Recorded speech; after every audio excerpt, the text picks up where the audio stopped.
अभी हम कवर करेंगे पेरीमीटर। ये यूनिट 11 है, इसकी हम will be covering worksheet number 3, जिसमें हम रेक्टेंगल्स, स्क्वायर एंड ट्राइंगल का पेरीमीटर कैसे कैलकुलेट करते हैं वो कवर करेंगे। अलॉन्ग विद दैट वर्कशीट 3 भी हम इसको देखेंगे। तो चले शुरू करते हैं।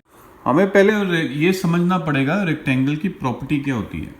अब रेक्टेंगल की प्रॉपर्टी तो चलो पहली तो ये रहेगी कि इसकी 4 साइड्स होंगी, पर उसके बाद सबसे इंपॉर्टेंट चीज़ जो है वो ये रहेगी कि जो ऑपोजिट साइड्स होंगी एक दूसरे के सामने जो होंगी, ये वाली साइड का मेजरमेंट इसके साथ मैच करेगा और ये वाली साइड का मेजरमेंट इसके साथ मैच करेगा।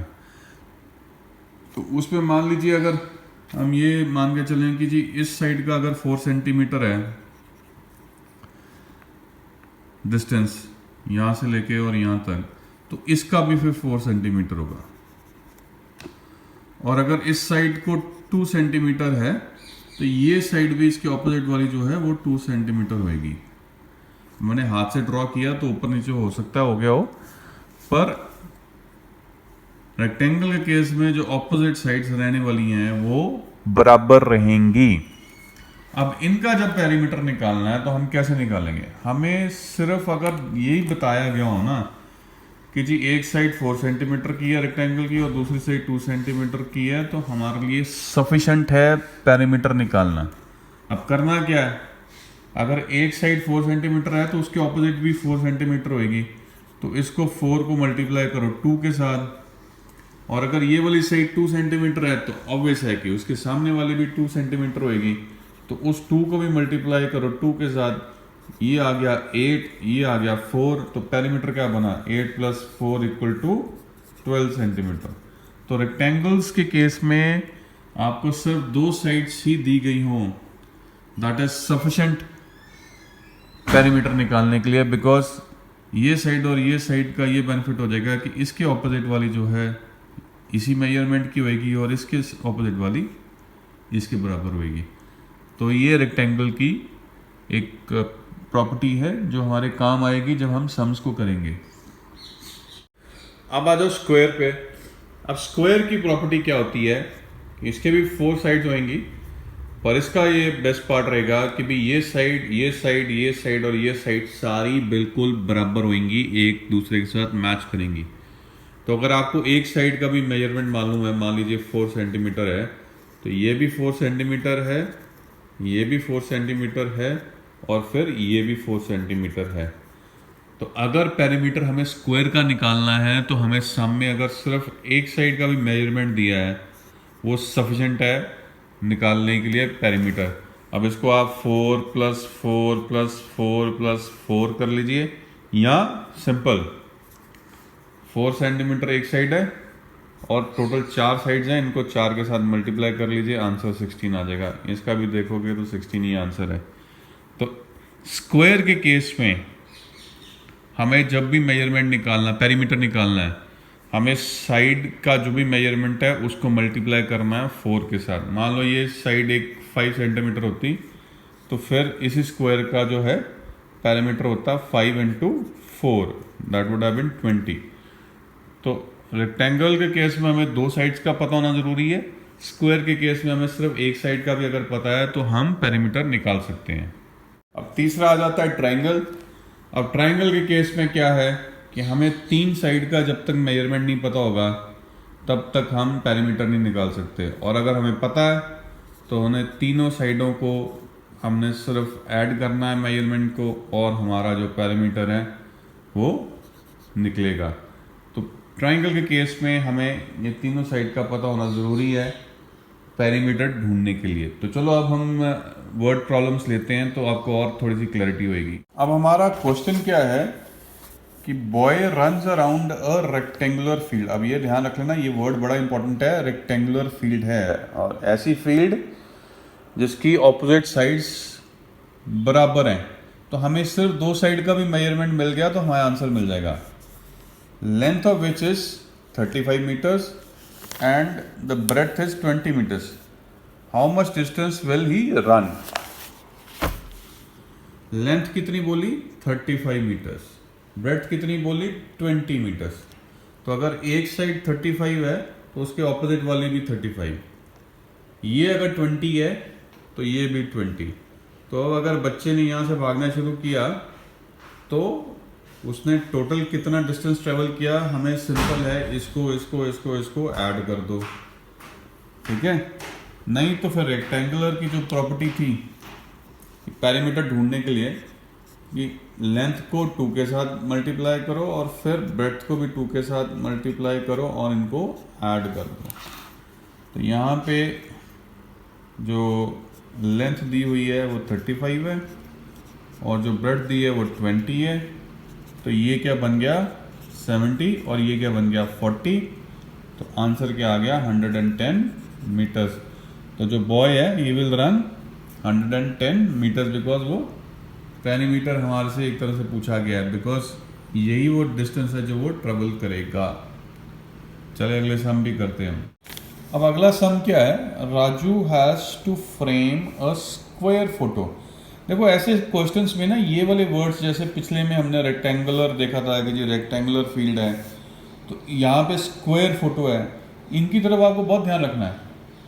जहाँ पे वर्ड स्क्वायर यूज हो गया तो जो भी डायमेंशन अब जो बनेंगे, जो भी बनेगा डायग्राम या जो भी हमें चीज़ दी होगी उसमें आप स्क्वायर के केस में खासियत ये हो जाएगी कि ये साइडें जो हैं सारी की सारी बराबर होने वाली हैं। तो अब हमें अगर एक साइड का भी मेजरमेंट मालूम है तो हमारा आंसर निकल आएगा। तो अब इसमें क्या था कि Raju has to frame a square photo having one side of length 12 centimetres. अब how much material will Raju require for this job. तो उसको फ्रेम करना है फोटो को, ठीक है, फ्रेम करना है फोटो को, और एक साइड जो दी है वो 12 सेंटीमीटर दी है। तो अगर स्क्वायर है, एक साइड 12 है तो बाकी साइडें भी 12 सेंटीमीटर ही होंगी।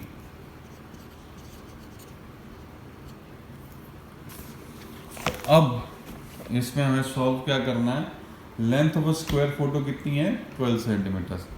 तो पेरीमीटर, फ्रेम तो साइड्स में ही लगेगा ना, तो perimeter will be 4 into side, that will be equal to 4 into 12 और इसको मल्टीप्लाई करेंगे 4 2 ज़ा 8 एंड 4 1 ज़ा 4। तो ये क्या बन जाएगा 48 सेंटीमीटर। तो material required by Raju is 48 centimeter. इसमें आप लिख सकते हैं material required to frame photo is equal to, लिख लीजिए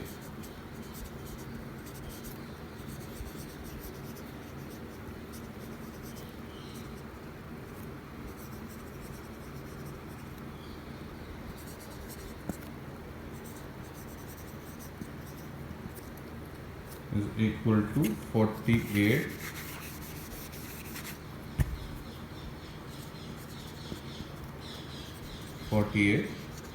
सेंटीमीटर।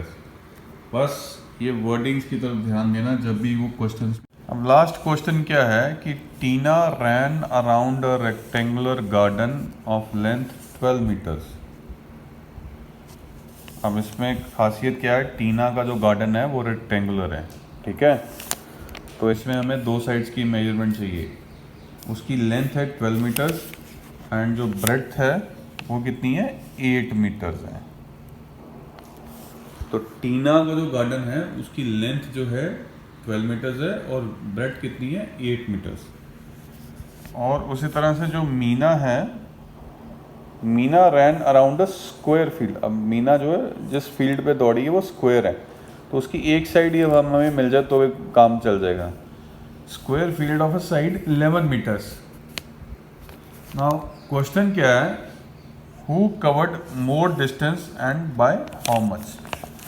तो हमें ये पूछा गया है कि किसने कितना ज़्यादा डिस्टेंस ट्रेवल किया है और कितने मीटर से। तो टीना का फील्ड ये है और मीना की फील्ड ये है।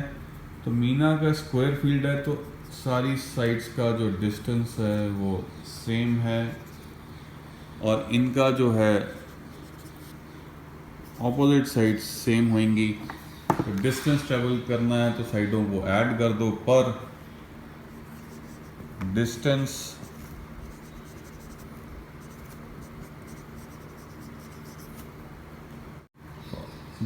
traveled by Tina will be 2 into length plus 2 into breadth because rectangular field है।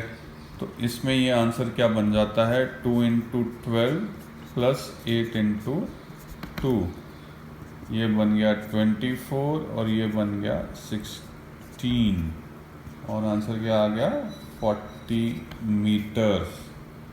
अभी उसी तरह से डिस्टेंस ट्रेवल्ड बाय मीना क्या है, उसका तो आसान है, स्क्वायर साइड है, तो 4 into side that will be 4 into 11, it will be equal to 44 metres.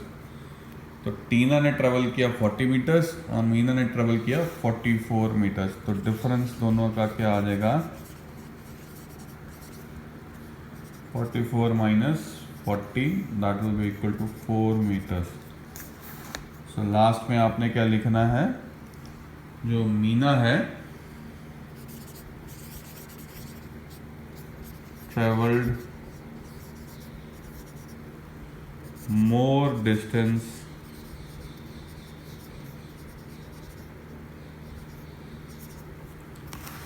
by 4 meters। तो जो मीना थी जिसका स्क्वायर था गार्डन, उसने ट्रेवल ज़्यादा किया।